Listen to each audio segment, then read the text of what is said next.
Assalamualaikum warahmatullahi wabarakatuh. Pada kali ini saya akan memaparkan materi dari pertemuan ke-12 dari mata kuliah pengantar ekonomi makro mengenai uang, institusi keuangan, dan penawaran uang.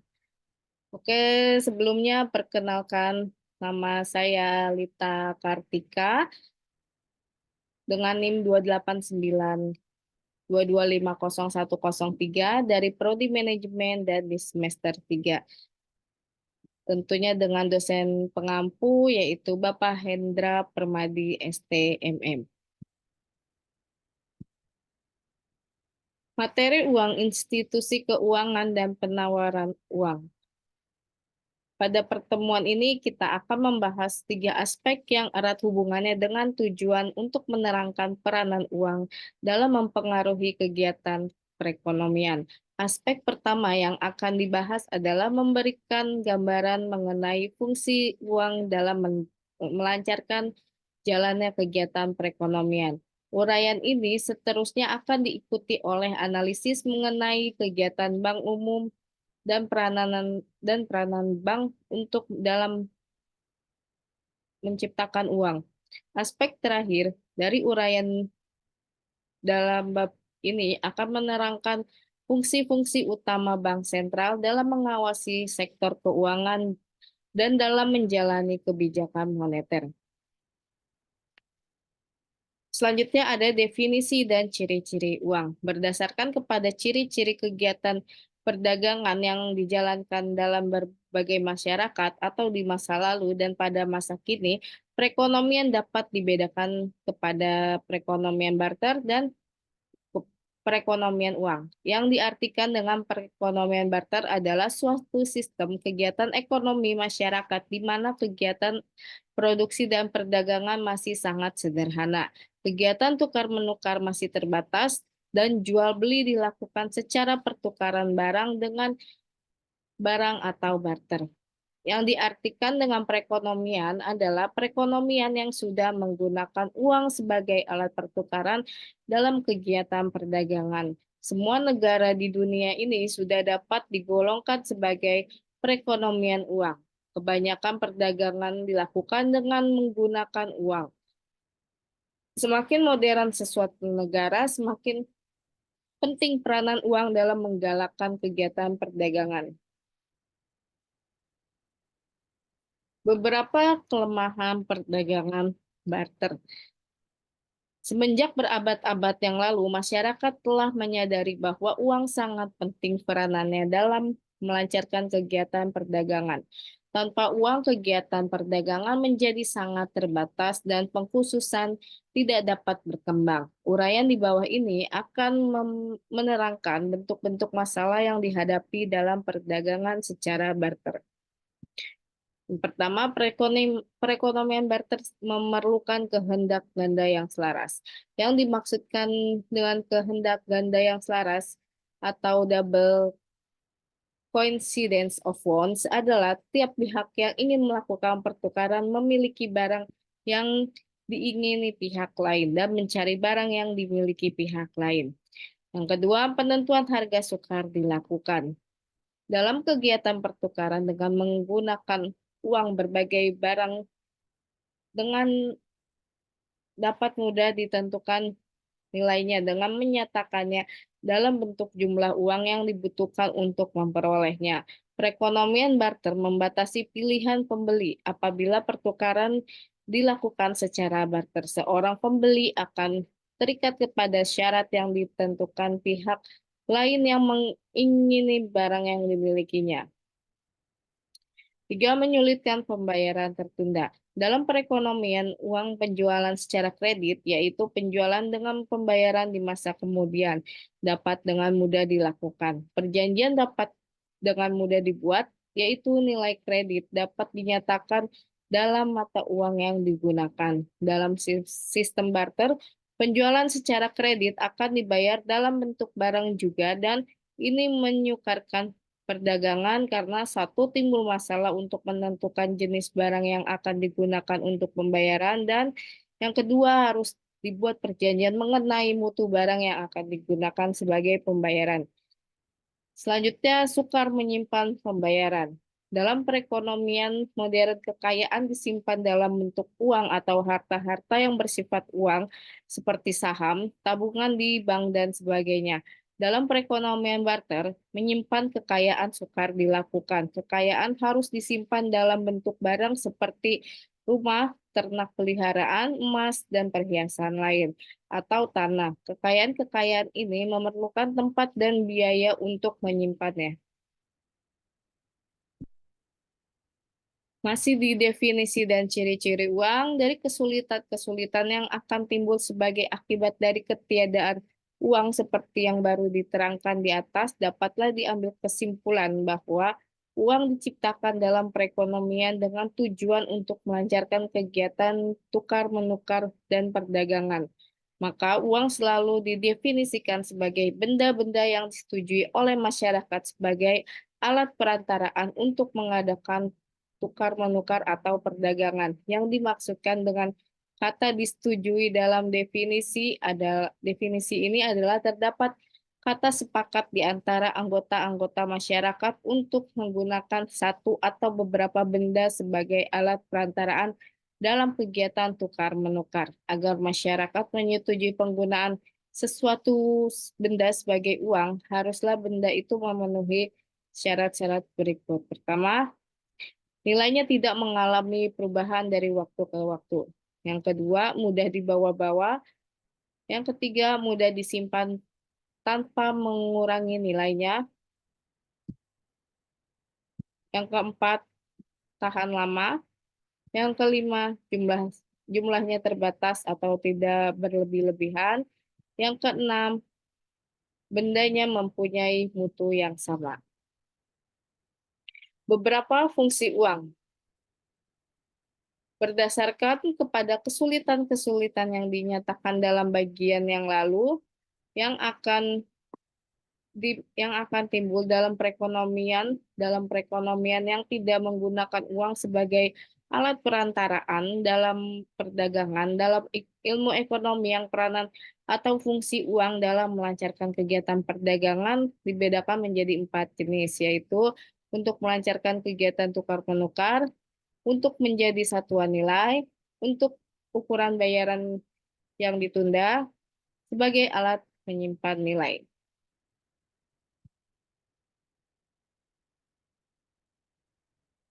Jenis uang sepanjang sejarah. Sejarah uang sangat berhubungan dengan sejarah peradaban manusia. Semenjak manusia memulai peradabannya dan keluar dari zaman batu, mereka telah menciptakan berbagai bentuk barang yang digunakan sebagai alat perantaraan dalam tukar-menukar. Uraian berikut secara ringkas menerangkan perkembangan bentuk uang sepanjang peradaban manusia. Jenis uang yang mula-mula sekali digunakan. Uang yang mula-mula sekali digunakan terdiri dari barang-barang yang sangat dibutuhkan masyarakat dan yang banyak mereka gunakan dalam kehidupan sehari-hari. Barang-barang tersebut dapat berupa bahan makanan seperti beras, jagung, gandum, ikan, dan binatang-binatang ternak. Dan acap kali pula ia berupa barang-barang yang membantu pekerjaan seseorang seperti pancing, jala, dan bajak. Barang-barang yang digunakan sebagai perhiasan seperti kalung, sisir, dan bedak. Atau barang-barang yang digunakan sebagai alat pertahanan seperti pedang, pisau, dan alat-alat senjata lainnya. Penggunaan emas dan perak sebagai uang. Jenis uang yang sudah sejak lama digunakan dan yang selama kurang lebih 25 abad merupakan mata uang yang paling banyak digunakan oleh berbagai negara adalah mata uang emas dan perak. Emas dan perak mempunyai ciri-ciri yang diperlukan untuk negara menjadi uang yang baik. Berikutnya, ciri-ciri khusus emas dan perak.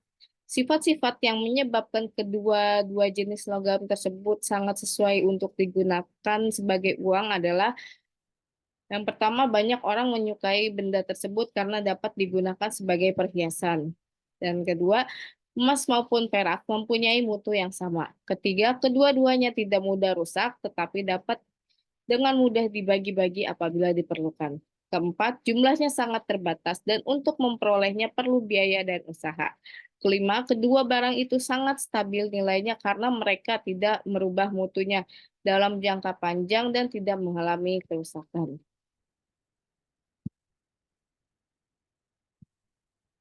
Kelemahan penggunaan emas dan perak sebagai uang. Uang yang terbuat dari emas dan perak telah mulai digunakan sejak abad ke-7 sebelum Masehi dan sampai permulaan abad ke-19. Mata uang emas dan perak adalah uang yang paling penting dan paling banyak digunakan. Permintaan terhadap emas dan perak untuk digunakan sebagai uang bertambah dengan sangat pesat pula.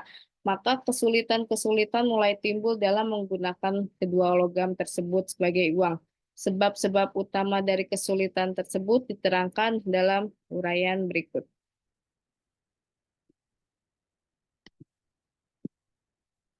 Satu, memerlukan tempat yang agak besar untuk menyimpan pada waktu transaksi belum begitu besar nilainya.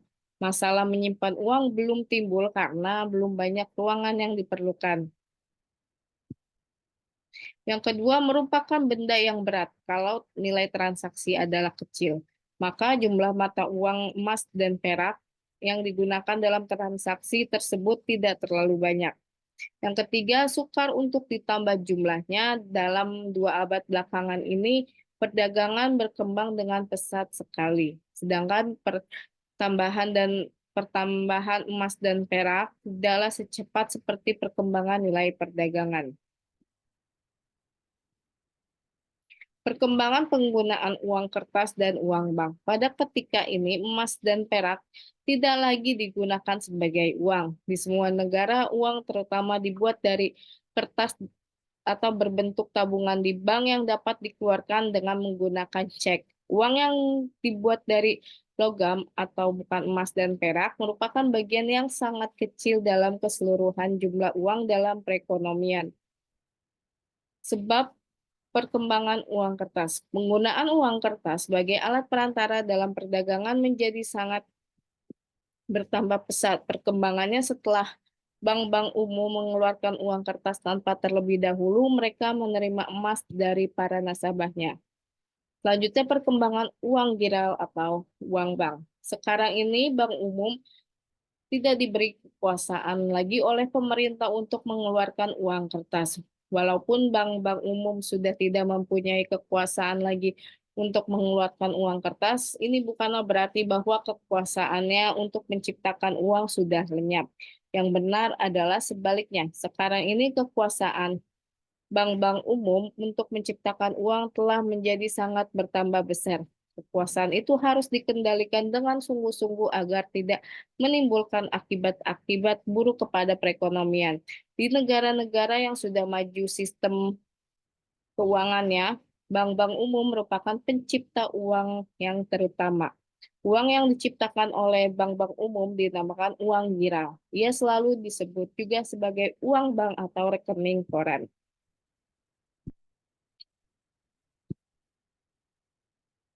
Berikutnya ada peranan dan kegiatan bank umum. Bagian ini terutama akan membincangkan kegiatan bank umum, lembaga keuangan yang paling penting dalam suatu perekonomian.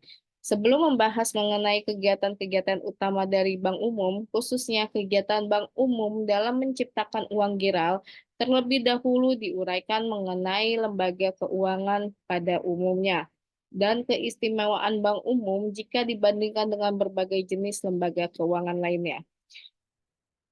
Selanjutnya jenis-jenis lembaga keuangan. Yang dimaksudkan dengan lembaga keuangan atau institusi keuangan adalah semua perusahaan yang kegiatannya utamanya adalah meminjamkan uang yang disimpan kepada mereka. Lembaga keuangan yang lazim terdapat di suatu negara dapat dibedakan menjadi beberapa jenis. Pertama, bank umum atau bank perdagangan. Kedua, bank tabungan. Tiga, perusahaan peminjaman. Empat, pasar saham.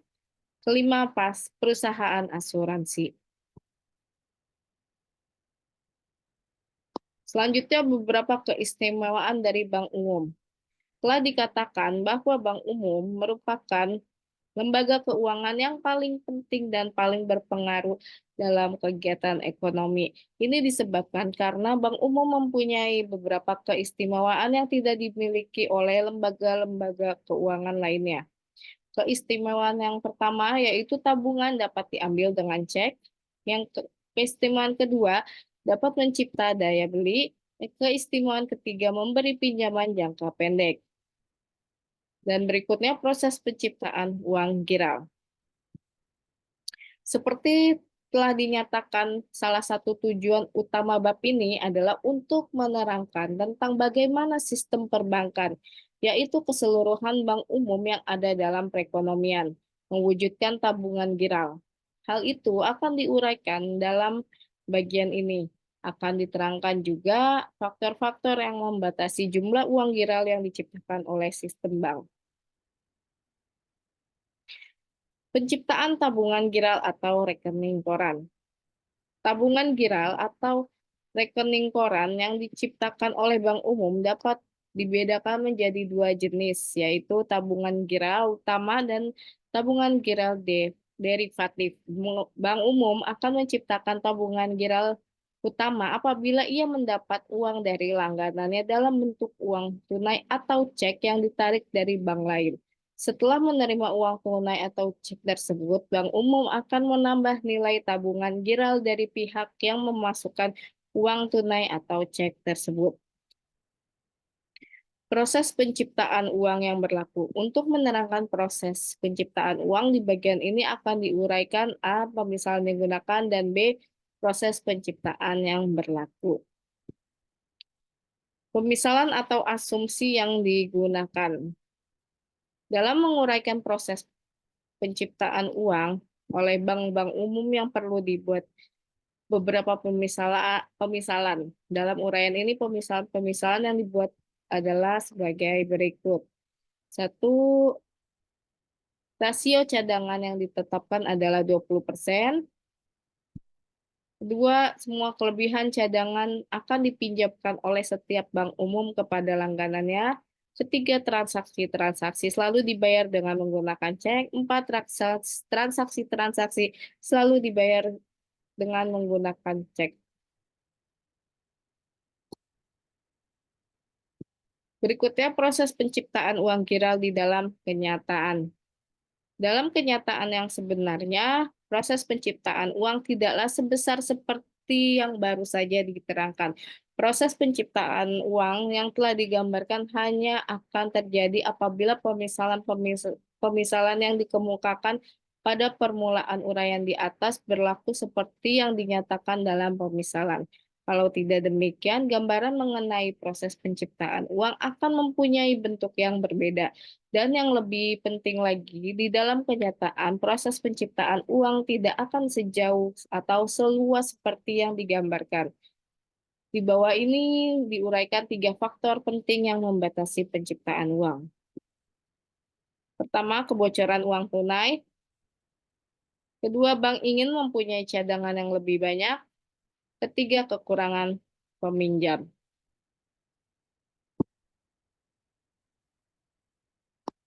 Berikutnya mata uang dalam peredaran, uang beredar, dan kekayaan mudah tunai. Mata uang dalam peredaran dan uang beredar di dalam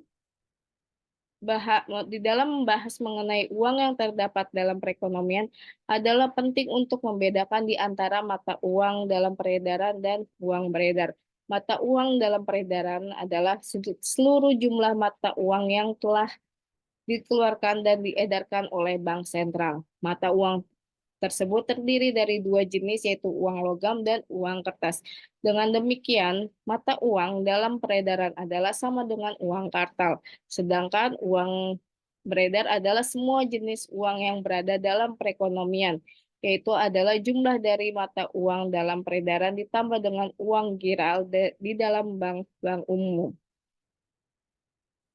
Selanjutnya, perkembangan bank sentral. Seperti telah disinggung dalam uraian sebelumnya, Bank sentral merupakan institusi keuangan yang didirikan dan diberi tugas untuk mengawasi dan mengatur kegiatan institusi keuangan lain dalam sistem finansial. Perkembangan bank sentral di berbagai negara. Pada masa ini, hampir setiap negara mempunyai bank sentral, yaitu suatu bank yang diberi tugas oleh pemerintah untuk mengatur dan mengawasi kegiatan lembaga-lembaga keuangan yang terdapat dalam perekonomian. Berdasarkan kepada fungsi yang harus dilaksanakannya ini, bank sentral dapatlah didefinisikan sebagai suatu lembaga keuangan yang pada umumnya memiliki pemerintah yang diserahi tanggung jawab untuk mengatur dan mengawasi kestabilan kegiatan lembaga-lembaga keuangan dan untuk menjamin agar kegiatan lembaga-lembaga keuangan itu akan membantu menciptakan tingkat ekonomi yang tinggi dan stabil.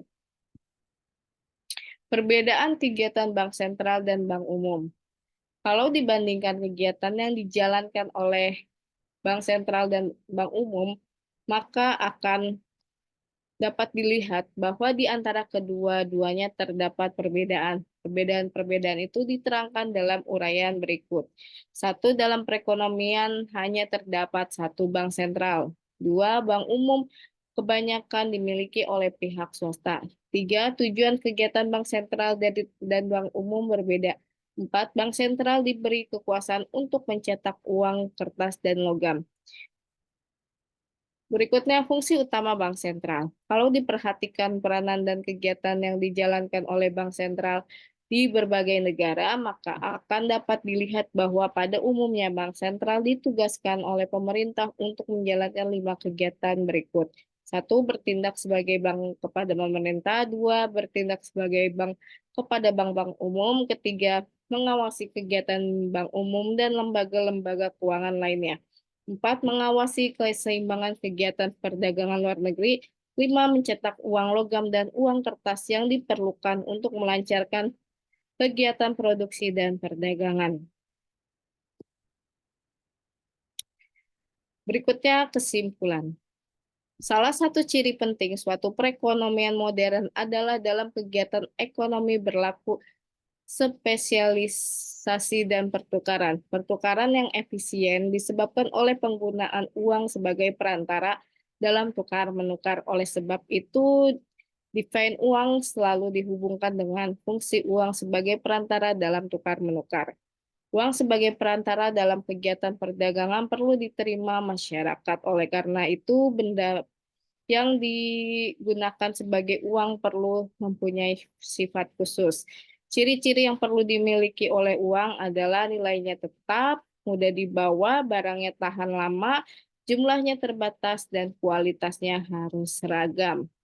Pada awalnya, benda yang digunakan sebagai uang adalah benda-benda penting yang digunakan dalam masyarakat primitif. Pada tingkat perkembangan masyarakat yang berikutnya, emas dan perak digunakan sebagai uang. Dalam beberapa abad belakangan ini berkembang penggunaan uang kertas. Dalam ekonomi modern, jenis uang yang terpenting adalah tabungan giral, yaitu tabungan di bank umum yang dapat diambil dengan menggunakan cek. Sekian pemaparan dari materi pertemuan ke-12 untuk tugas ujian akhir semester. Kurang lebihnya mohon maaf. Terima kasih. Wassalamualaikum warahmatullahi wabarakatuh.